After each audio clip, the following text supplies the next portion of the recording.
This was a hit that was based on opinions and ideas, and it was televised, and then it was celebrated. It feels like a new level of evil to see murder broadcasted live and then celebrated.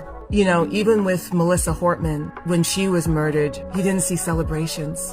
Now we're in this time where it's like, well, you talked about this, but you didn't talk about that. Or you put that sign on your lawn, but you didn't put that sign on your lawn. Or you talked about that killing, but you didn't talk about that killing.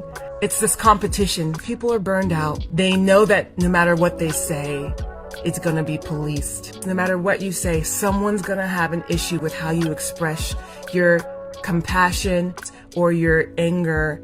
It's all a trap.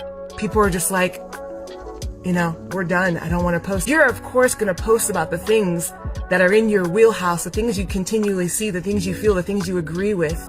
It seems so simple to me, but somehow we are missing it. And I found myself this week just wishing for social media to disappear. I was like, I just want it to all go away. No Facebook, no Instagram, like just all of it can be destroyed. That's how I felt this week. So we're in this big social experiment, to be honest. That your timeline is feeding you your own opinions back.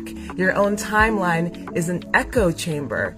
And so it's a big social experiment. We're being victimized by our social media, putting us in an echo chamber to get us thinking the same thing, the same confirmation over and over and over again. And the same thing is happening to the person we disagree with. And they're becoming more hardened and we're becoming more hardened. If there's a small piece of a video that's been blasted and it's like a 30-second piece, I go and I find the full one so I can read it in context. That's how I've come to recognize that we've been victimized by the system. Because much of the time, the context shows something different than the snippet.